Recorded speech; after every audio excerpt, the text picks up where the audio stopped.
Now in this lecture, we have to discuss about the law of parallelogram of vectors. You know that the vectors cannot be added or subtracted by ordinary rules of the algebra. जैसे हम scalar quantities को add और subtract करते हैं, वैसे vector quantity को add और subtract नहीं कर सकते हैं। तो वेक्टर क्वांटिटी को कैसे ऐड करेंगे या सब्ट्रैक्ट करेंगे, उसके लिए एक ज्योमेट्रिकल मेथड होता है। तो इसके पहले लेक्चर में हमने एक्सप्लेन किया था कि if two vectors are given to you and this is a vector A suppose that and this is a vector B suppose that, these two vectors are given to you. तो इन दोनों vectors को आप add कर सकते हैं geometrical method से, और उसमें से जो एक मेथड होता है उसको हम कहते हैं लॉ ऑफ ट्रायंगल। तो लॉ ऑफ ट्रायंगल से आप कैसे ऐड करेंगे? जिस वेक्टर को हमको ऐड करना है, मान लीजिए वेक्टर बी को ऐड करना है, तो वेक्टर बी को हम डिस्प्लेस करेंगे और तब तक डिस्प्लेस करेंगे जब इसका टेल वेक्टर ए के हेड को कोइंसाइड कर जाता है, और जैसे ही कोइंसाइड कर जाएगा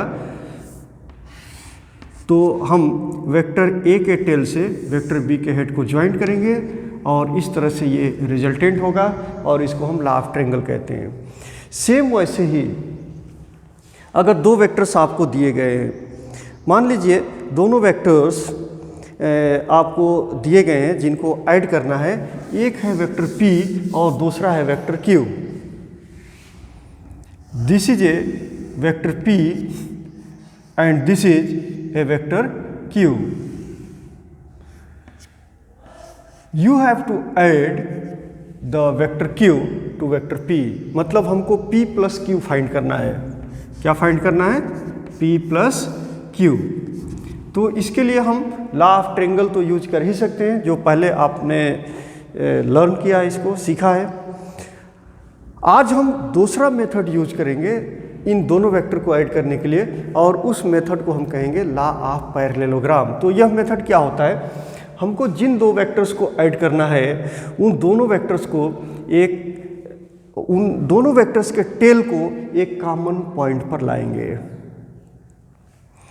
वेक्टर p और वेक्टर q दोनों को ऐड करना है, तो इन दोनों ही वेक्टर्स के टेल को किसको? टेल को एक कॉमन पॉइंट पर लाएंगे। ये हो गया वेक्टर p और ये हो गया वेक्टर q। इन दोनों के टेल को हमने एक कॉमन पॉइंट o पर लाया, राइट? अब ये जो दोनों वेक्टर्स हैं वह एक इनकम्प्लीट पैरेललोग्राम को रिप्रेजेंट करते हैं। अगर हम उस पैरेललोग्राम को कंप्लीट करें,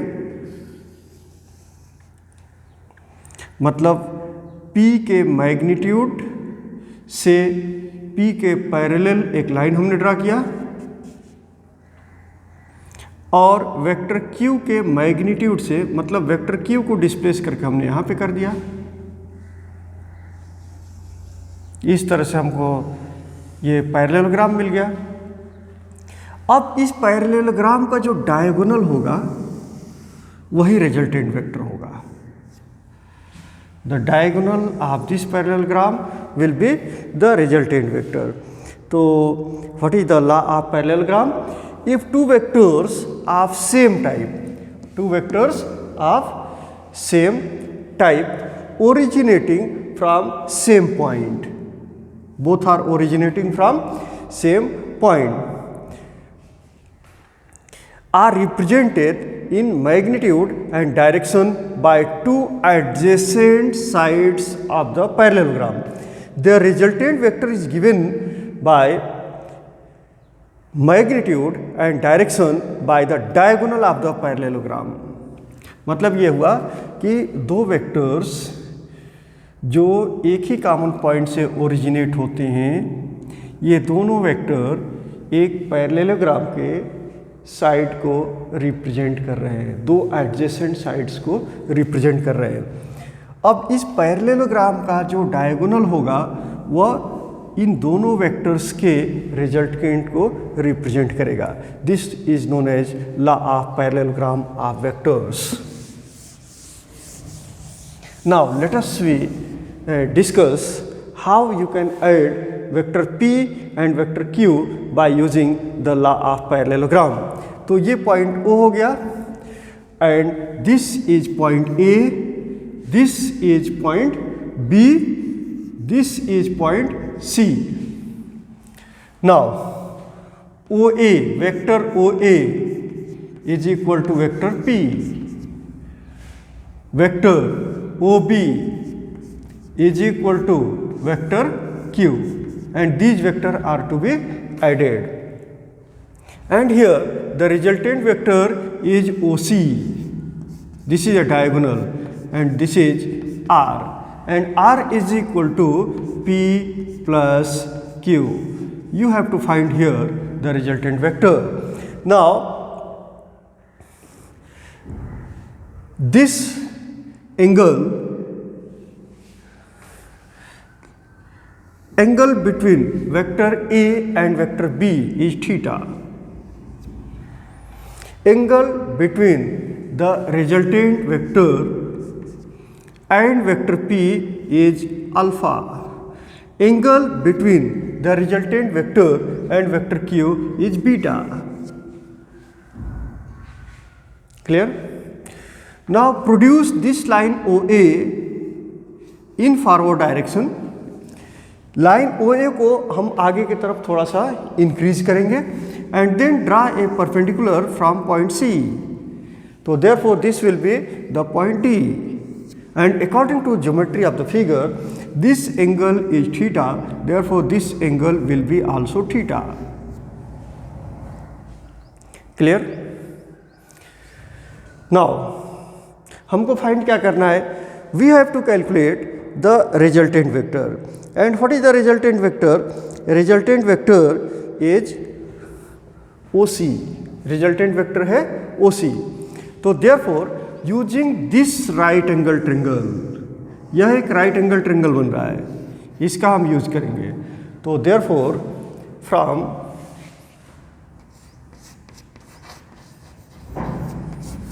right angle triangle OCD, you can write square of the hypotenuse is equal to square of adjacent side plus square of the opposite side. Therefore OC square is equal to OD square plus CD square. Now therefore this is equal to, this is OD and OD is equal to, you know that ये जो OD है दो part से बना हुआ है, OD is equal to OA plus AD, this is equal to OA plus AD. So therefore substituting this value, and therefore you can write here OA plus AD whole square plus CD square. So by the simple formula you know that A plus B whole square is equal to A square plus 2AB plus B square, using that formula. So therefore this will be equal to OA square plus 2 into OA into AD plus AD square plus CD square.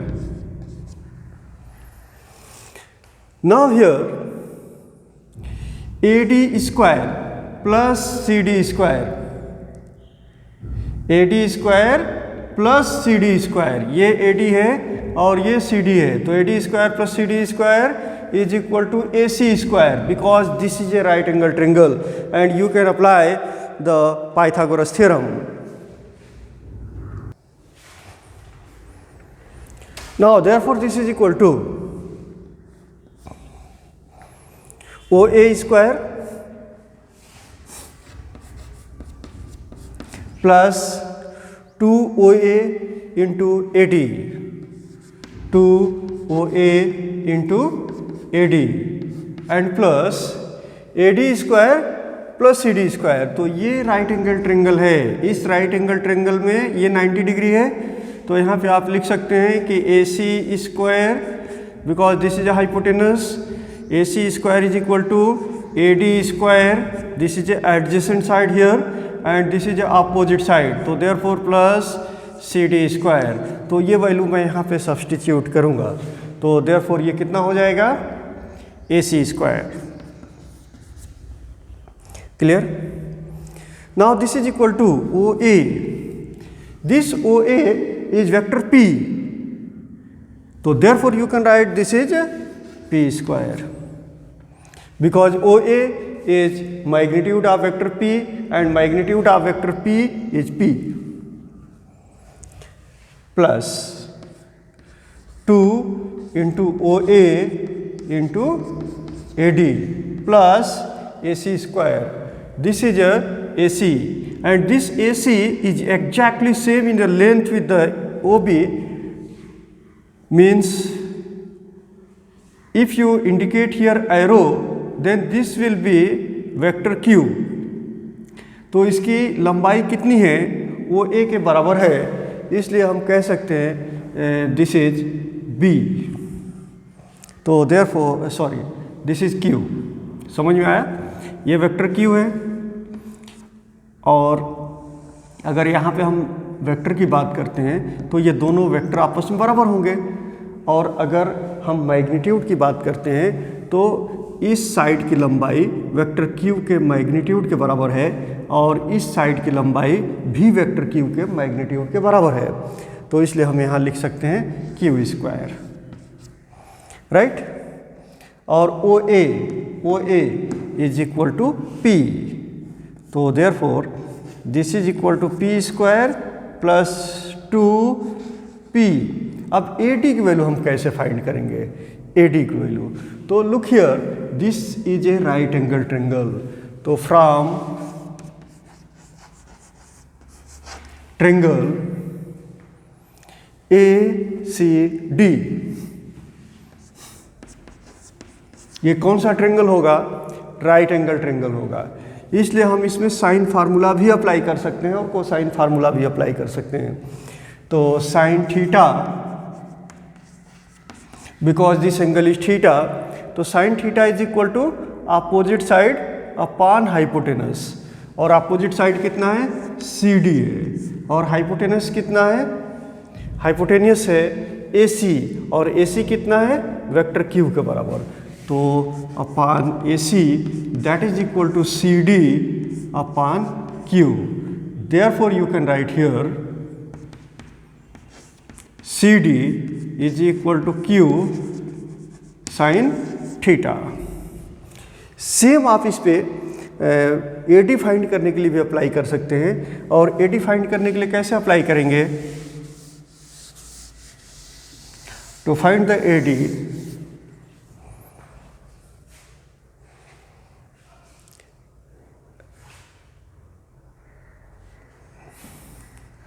ये हमने क्या find किया, OC square,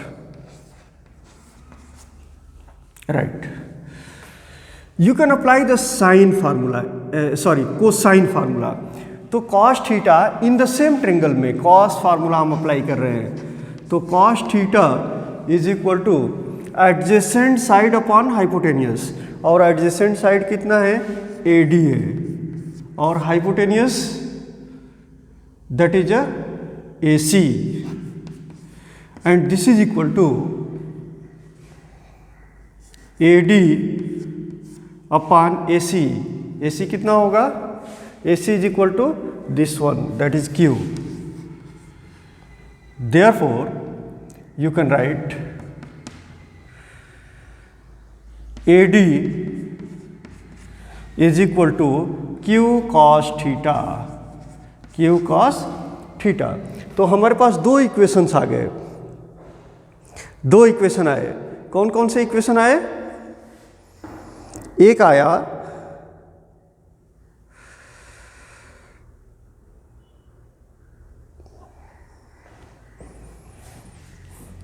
equation आया CD is equal to Q sine theta, दूसरा equation आया AD is equal to Q cos theta.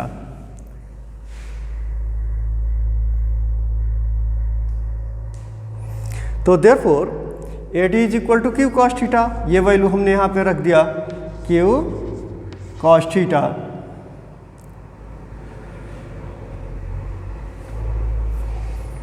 plus q square, and OC is equal to R, you know that. So therefore this will be R square. Therefore R is equal to under root P square plus 2 PQ cos theta plus Q square. Now this is the equation to find the resultant vector. यह resultant vector find करने का equation मिल गया। ये दो vectors दिए गए हैं आपको, एक वेक्टर है P और दूसरा वेक्टर है Q। इन दोनों वेक्टर्स के बीच का एंगल कितना है? थीटा है। तो इन दोनों वेक्टर्स का रिजल्टेंट वेक्टर कितना होगा? Resultant vector will be R and this will be equal to under root P square plus 2PQ cos theta plus Q square.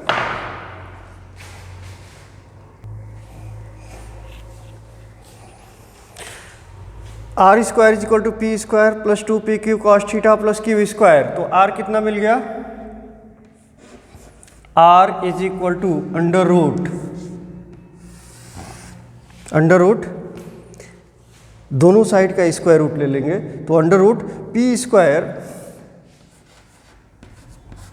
Plus 2 into P into Q into cos theta plus Q square.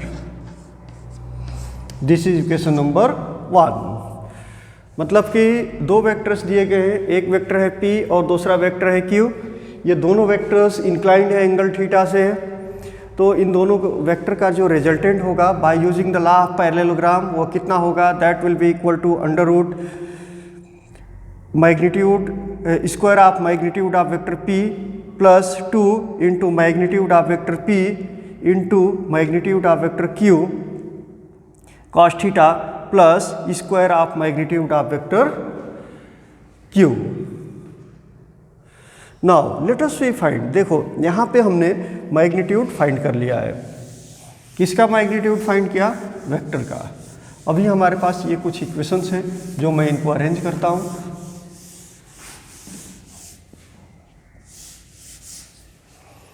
Look here, अभी हमने find किया था AD और AD find किया था Q cos theta और CD find किया था Q sin थीटा और रिजल्टेंट जो हमने फाइंड किया,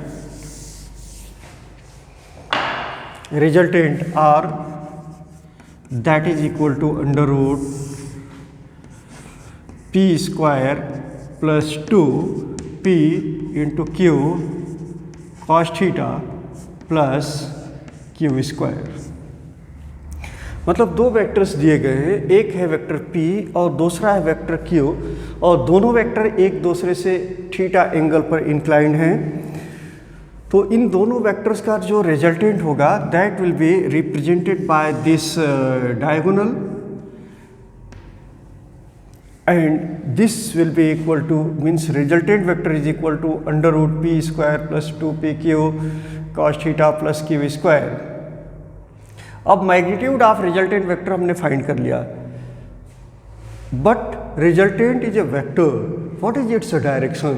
तो डायरेक्शन फाइंड जब तक हम नहीं करेंगे वेक्टर का कंप्लीट इंफॉर्मेशन नहीं मिलेगा। तो अब हम इस वेक्टर का डायरेक्शन फाइंड करेंगे।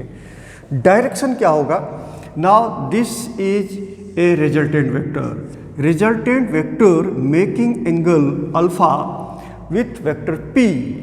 तो therefore if you can find the angle alpha, that is a vector angle between vector P and the resultant vector, then you can find the direction. Otherwise you can find the angle beta, that is the angle between vector Q and the resultant vector। तो हम यहाँ पे क्या find करेंगे? हम resultant vector का direction find करेंगे और डायरेक्शन फाइंड करने के लिए हम क्या फाइंड करेंगे? एंगल अल्फा फाइंड करेंगे, राइट? तो therefore from this right angle triangle, ये एक राइट एंगल ट्रायंगल है, from triangle OCD, राइट। इस राइट एंगल ट्रिंगल में ये एंगल अल्फा है और ये एंगल 90 है। तो therefore you can say tan alpha is equal to opposite side upon adjacent side, because tan theta is equal to opposite side upon adjacent side और theta की जगह पे कितना है, अल्फा है। तो therefore tan alpha is equal to opposite side, that is a CD upon adjacent side, that is a OD. Again here you can write CD upon OD. OD is equal to OA plus AD. तो therefore OA plus AD. Now this is equal to CD. CD हमने find किया हुआ है। CD कितना होगा, Q sin theta. ये कहाँ से फाइंड किया, इस राइट एंगल ट्रिंगल से फाइंड किया from this right angle triangle. तो therefore this will be equal to Q sin theta upon OA. OA is magnitude of vector P. So therefore you can write P and plus AD. AD हमने find कर लिया है, कहाँ से, इस right angle triangle से। इसमें कौन सा फार्मूला अप्लाई किया, कोसाइन फार्मूला अप्लाई किया। तो ये मिल गया from this one, AD is equal to Q cos theta, Q cos theta, right.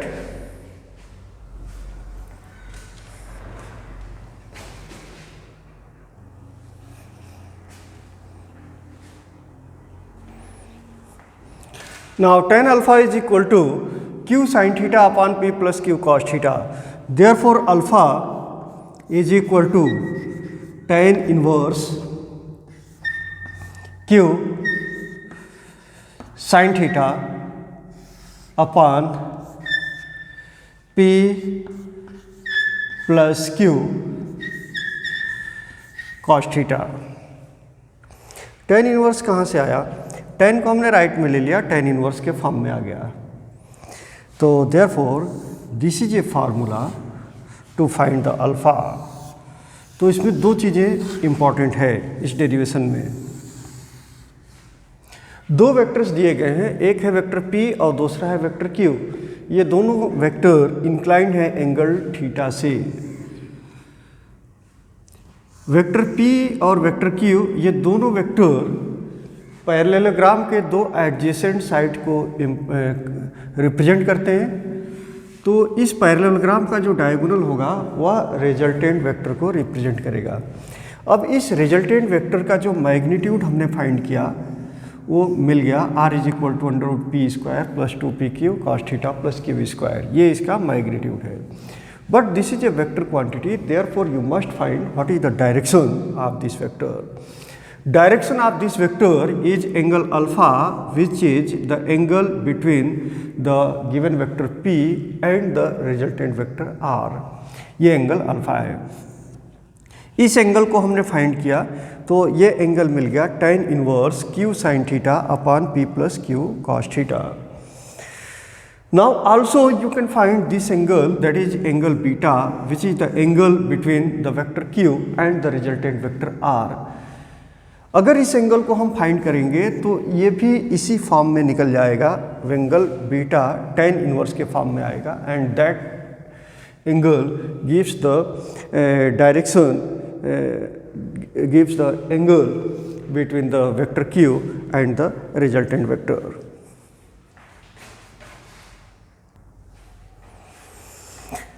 Similarly, you can derive the angle beta, that is the angle between vector Q and resultant R, और यह angle आप derive कर सकते हैं as the same जैसे हमने यहाँ पे डिराइव किया। This will B tan inverse P sin theta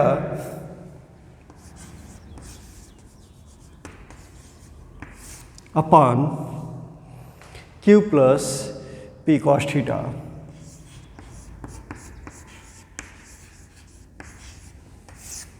and in this way you can get the complete information about the resultant vector by using this law of parallelogram. The next content of this topic will be in the next lecture. Thank you.